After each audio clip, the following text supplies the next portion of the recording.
அதுக்கப்புறம் எல்லாருமே வந்து என்ன பண்ணுறாங்க, சுற்றி வேற உட்காந்து காவேரியை வந்து கேட்டுட்ருக்காங்க. ஏன்டி இப்படிலாம் பண்ணிகிட்ருக்க, உன் வீட்டுக்காரர் ஏன்டி முறைக்கிற, உன் வீட்டுக்காரர் சொல்லிப்படி கேளு அப்படிலாம் சொல்லிட்டு இருக்காங்க. அதுக்கிட்ட காவேரி செமையாக கடுப்பாய் கேட்டுக்கிட்டே இருக்காங்க. இதையெல்லாம் பார்த்துட்டு வந்து விஜய் ரொம்ப சந்தோஷப்பட்டுருக்காரு. இவங்க எல்லாரும் ஒன்றா உட்காந்து வந்து கூத்தடிக்கிறாங்களா அப்படின்னு சொல்லிட்டு செமையாக டென்ஷனாக அப்படியே பார்த்துக்கிட்டே இருக்காங்க. ராகினியால் தாங்கிக்க முடியல, எல்லாரும் ஒன்றா இருக்காங்களே அப்படின்னு சொல்லிட்டு இங்கே வந்து என்ன பண்ணுறாங்க, விஜய் வந்து ரூமுக்கு வராங்க. அப்போ வந்து காவேரி செம்ம கடுப்பாக இருக்காங்க. என்னாச்சு அப்படின்னு சொல்லிட்டு கேட்குறாங்க. ஒன்றும் இல்லை அப்படின்றாங்க.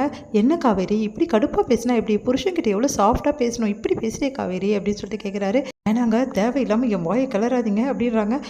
என்ன காவேரி இப்படி கோச்சிக்கிற, பின்ன என்ன எங்கள் வீட்டில் இருக்கவங்ககிட்ட என்னை போட்டு போட்டு கொடுக்குறீங்களா, அவங்களெல்லாம் என்னை திட்ட வைக்கிறீங்களா உங்களை அப்படின்றாங்க. ஐயோ பொண்டாட்டி இப்படி வந்து பிரச்சனை பண்ணுவான்னு தெரியாதே சொல்லிட்டு ஓடி போக பார்க்குறாரு. ஓடி போகிறீங்களா, அப்புறம் அவ்வளோதான் அப்படி சொல்லிட்டு துரத்துறாங்க.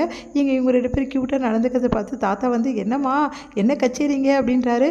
தாத்தா பாருங்க தாத்தா எல்லாக்கிட்டையும் என்னை போட்டு போட்டு கொடுத்துட்ருக்காரு அப்படின்னோடனே சரி விடுமா, பாவம்மா விஜய் நீங்கள் சொல்லுங்கள் தாத்தா அப்படின்னோடனே அதெல்லாம் ஒன்றும் இவர் பாவம் இல்லை தாத்தா, இவர் ரொம்ப மோசம், இப்படி தான் எல்லாக்கிட்டையும் போட்டு போட்டு கொடுத்து என்னை தேவையில்லாமல் பிரச்சனையில் மாட்டி விடுறாரு. எங்கள் வீட்டில் இருக்கவங்க நான் தான் தப்பு செஞ்சேன், இவர் என்னமோ நல்ல ஒரு மாதிரி பேசிகிட்டு இருக்காங்க தாத்தா.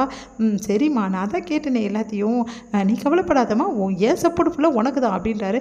பார்த்தீங்கள தாத்தா சப்போர்ட் ஃபுல்லாக எனக்கு தான், எங்கள் வீட்டில் இருக்கவங்க வேணா உங்களுக்கு சப்போர்ட் பண்ணலாம், ஆனால் தாத்தா எப்போவுமே எனக்கு தான் சப்போர்ட் பண்ணுவாருன்னொன்னே தாத்தா ஏன் தான் இப்படி இருக்காரோ தெரில, சொந்த பேரனுக்கு சப்போர்ட் பண்ண மாட்டேங்கிறாரு, பேத்திக்கு சப்போர்ட் பண்ணுறாரு அப்படின்னா, பின்ன அவ்வளோ என் பேத்தி தாண்டா, போடா எப்போவுமே காவேரிக்கு தான் எனக்கு சப்போர்ட் அப்படி சொல்லிட்டு போகிறாங்க. பார்த்தீங்களா அப்படி சொல்லிட்டு ஓடி போகிறாங்க.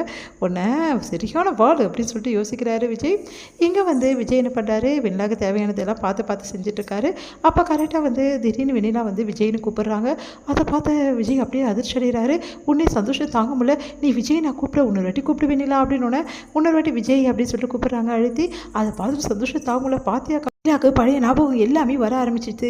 இதுக்கப்புறம் வந்து வெண்ணிலா பழையபடி வந்து ஆயிடுவா அப்படின்னு சொல்லிட்டு சந்தோஷமாக வந்து சொல்லிகிட்ருக்காரு.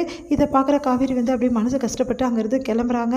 இங்கே வந்து வெண்ணிலா கிட்ட தொடர்ந்து பேசிகிட்டு இருக்காரு விஜய். இது எல்லாம் பார்த்து காவேரிக்கு மனசு கஷ்டமாகுது. அதுக்கப்புறம் ரூமுக்கு போகிறாங்க காவேரி. அதுக்கப்புறம் சரின்னு சொல்லிட்டு கிளம்ப பார்க்குறாங்க. அப்போ காவேரி வந்து சரி தாத்தா நான் வேலைக்கு கிளம்புறேன் அப்படின்னோடனே இருக்க காவேரி நானும் வந்துடுறேன்றாரு. பரவாயில்ல நான் மட்டும் போகிறேன் அப்படின்னு சொல்லிட்டு காவேரி கிளம்ப பார்க்குறாங்க. அப்போ தடுக்கி விட போகிறாங்க.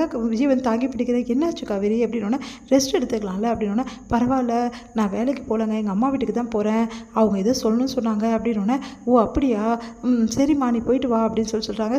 சரி காவேரி நானும் வெளியில் டாக்டர்கிட்ட கூட்டின்னு போனோம், அதனால் ஒன்றும் பிரச்சனை இல்லை நீ மட்டும் போ அப்படி சொல்கிறாரு. இதெல்லாம் கிட்ட காவேரிக்கு செம்ம டென்ஷனாக இருக்குது. அப்படியே அங்கேருந்து கிளம்புறாங்க. வந்து தனியாக உட்காந்து தைச்சிட்ருக்காங்க. அப்போ சாரதா வராங்க. என்ன கங்கா தனியாக உட்காந்து தைச்சிட்ருக்க, எங்கள் தம்பி எங்கே போச்சு அப்படின்னோடனே உனக்கு தான் தெரியுமேவா, அவர் எப்போ பார்த்தாலும் ஆடிஷன் அங்கே போயிடுறாரு. அதுக்கப்புறம் நான் தான் இங்கே உட்காந்துட்ருக்க வேண்டியதாக, என்ன பண்ணுறது, எவ்வளோ துணிப்பார் வாங்கி வச்சு. சரிடி தம்பி நல்ல விஷயம் தானே பண்ணுறாரு, நான் உனக்கு உதவி செய்கிறேன்டி அதுக்கு தான் வந்திருக்கேன் அப்படின்னோடனே உன்னால் எப்படிமா பண்ண முடியும், இங்கே பார் பட்டன்லாம் தைக்கணும் உனக்கு கஷ்டமா, அதெல்லாம் கவலைப்படாத பார்த்தல அப்படின்னு கண்ணாடி காட்டுறாங்க. என்னம்மா இது கண்ணாடி ரெடி பண்ணி வாங்கிட்டேடி, இது எல்லாமே எவ்வளோ கஷ்டமாக இருந்தது, இப்போ எனக்கு எந்த பிரச்சனையும் இல்லை, நல்லா தெளிவாக தெரியுது, ஈஸியாக உனக்கு தைச்சி கொடுத்துருவேன். அதுக்கப்புறம் இன்னொரு விஷயம் அது பேச தான் வந்தேன் கங்கா அப்படின்னு. என்ன விஷயம், வீட்டை காலி பண்ணலான்னு தோணுதுடி, நானும் சொல்லி பார்த்துட்டேன், இந்த விஜய் தம்பி வந்து கேட்கவே மாட்டேங்கிறாரு. என்னம்மா திடீர்னு வீட்டை காலி பண்ணணும்னு சொல்கிற, இல்லடி கொஞ்சம் பெருசாக பார்த்துக்கலாமே, அவளும் வளர்ந்துட்டு வரா, உங்களுக்குன்னு ரூம் வேணும்ல, அதெல்லாம் ஒன்றும் வேணாமா, இருக்கிறதே இருக்கட்டும், அதெல்லாம் ஒன்றும் பிரச்சனை இல்லை, அதெல்லாம் தெரியாது, இங்கே பார் பெரிய வீடு பார்க்க தான் செய்யணும், அதுக்கு தான் என்ன பண்ணுறதுன்னு தெரியல, விஜய் தம்பி வேணாம் அங்கேயே ஒரு ரூம் மாதிரி பண்ணி கொடுக்குறேன் அப்படின்னு சொல்கிறாரு.